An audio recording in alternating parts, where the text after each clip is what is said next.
Mes recherches m'ont mené à l'étude des forces spirituelles dont nous sommes tous dotés, et c'est dans ce sujet que j'ai finalement trouvé un indice qui m'a permis d'aider des millions de gens à trouver leur destin terrestre. Je voudrais vous décrire ma découverte dans les termes les plus simples possibles, car cela va vous révéler pourquoi il est vrai que tout ce que l'esprit peut concevoir et croire, l'esprit peut l'accomplir.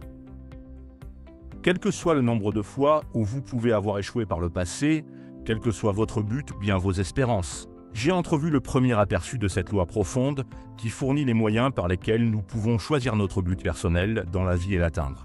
Et j'ai été enseigné par Andrew Carnegie durant l'organisation de la philosophie de la science du succès. Je venais juste de dire à M. Carnegie que j'avais bien peur qu'il avait choisi la plus mauvaise personne au monde pour organiser une philosophie du succès pratique et tangible à cause de mon jeune âge, mon manque d'éducation et mon manque de finances. Et à ce moment-là, M. Carnegie a prononcé un discours que je n'oublierai jamais, parce que cela a changé ma vie à jamais en ouvrant la voie qui m'a permis d'aider à changer la vie de millions de gens dont certains ne sont d'ailleurs pas encore nés. Laissez-moi attirer votre attention sur un grand pouvoir qui est sous votre contrôle. Selon M. Carnegie, un pouvoir qui est plus fort que la pauvreté, plus grand que le manque d'éducation, un pouvoir plus grand que toutes vos peurs et vos superstitions réunies. C'est le pouvoir de prendre possession de votre propre esprit et de le diriger pour toutes les fins que vous désirez. Ce profond pouvoir, M. Carnegie poursuivit, est le don du Créateur, et il doit être considéré comme le plus grand cadeau qu'il a fait à l'homme, parce que c'est la seule chose sur laquelle l'homme possède un droit de contrôle et de direction complet et incontestable. Quand vous parlez de votre pauvreté et de votre manque d'éducation, expliqua M. Carnegie, vous dirigez simplement le pouvoir de votre esprit pour attirer ces circonstances indésirables, parce qu'il est vrai que tout ce que votre mental nourrit, votre mental l'attire vers vous. Alors, vous comprenez pourquoi il est important que vous reconnaissiez que tout succès commence par un but bien précis, une image claire dans votre esprit qui définit ce que vous voulez de la vie. Ensuite, M. Carnegie a continué son discours avec la description d'une grande vérité universelle qui a eu un tel impact sur mon esprit que j'ai commencé à fixer pour moi-même un nouveau but dans la vie, et je me suis fixé un objectif tellement plus élevé que mes précédents accomplissements que cela a choqué mes amis et mes proches quand je leur en ai parlé. Chaque personne, comme l'a dit M. Carnegie, atterrit sur Terre dotée du privilège de contrôler le pouvoir de son esprit et de le diriger à toutes les fins qu'il choisit. Puis il a continué. Chaque personne amène avec elle à la naissance l'équivalent de 2 enveloppes scellées. L'une d'entre elles est clairement étiquetée, les richesses dont vous pouvez jouir si vous prenez possession de votre propre esprit et le diriger vers la fin de votre propre choix. Et l'autre lettre est étiquetée, les pénalités que vous devrez payer si vous négligez de prendre possession de votre esprit et le diriger. Et maintenant, laissez-moi vous révéler, a dit M. Carnegie, le contenu de ces 2 enveloppes scellées. Dans la première, étiquetée richesse, il y a cette liste de cadeaux. 1. Une bonne santé. La tranquillité d'esprit. 3. Une activité passionnante de votre propre choix. 4. La liberté face à la peur et l'inquiétude.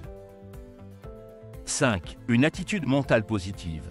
6. Les richesses matérielles de votre choix et dans les quantités que vous désirez. Dans l'enveloppe étiquetée pénalité, M. Carnegie continua, et cette liste des différentes prises à payer pour celui qui néglige de prendre possession de son propre esprit. 1. La mauvaise santé. 2. La peur et l'inquiétude. 3. L'indécision et le doute. La frustration et le découragement face à la vie. 5. La pauvreté et le manque. 6. Tout un troupeau de différents maux constitués d'envie, de cupidité, de jalousie, de colère, de haine et de superstition. Maintenant, ma mission dans la vie est de vous aider, tout comme chaque personne qui a besoin de mon aide, à ouvrir et utiliser le contenu de la première enveloppe scellée intitulée Richesse. Et le point de départ d'où vous devez décoller, si vous désirez obtenir votre propre ticket pour votre essor, pour le reste de votre vie. Je vais décrire pour vous, c'est simple, quelques instructions. 1. Procurez-vous au format poche un carnet ou quelque chose de ce genre, comme celui-ci le plus léger possible.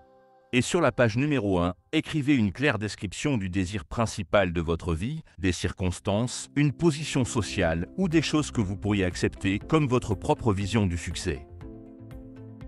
Et souvenez-vous, avant de commencer à écrire, que vos propres limites sont celles que vous avez vous-même érigées dans votre esprit ou que vous avez laissé d'autres fixer pour vous. Et deuxièmement, sur la page 2 de votre carnet, écrivez clairement une déclaration qui précise tout ce que vous avez l'intention de donner en échange de ce que vous désirez de la vie. Et ensuite, commencez à écrire ce que vous avez l'intention maintenant de commencer à donner. Et 3. Mémorisez vos 2 déclarations, ce que vous désirez et ce que vous allez donner en échange pour l'obtenir. Et répétez-les au moins une douzaine de fois par jour. Et toujours, terminez vos déclarations par l'expression de votre gratitude pour les cadeaux que vous avez eus à la naissance. Je ne demande pas à la providence divine plus de richesse, mais plus de sagesse, que je souhaite accepter pour utiliser sagement les richesses que j'ai reçues à la naissance sous la forme du pouvoir de contrôler et diriger mon esprit pour toutes les fins que je désire. Si vous n'avez pas un franc succès ou que vous n'êtes pas trop satisfait de vous-même pour prononcer cette prière profonde, si vous l'acceptez et la prononcez avec le même esprit d'humilité et de sincérité avec lequel je vous l'ai transmise, un nouveau monde bien meilleur se présentera à vos yeux.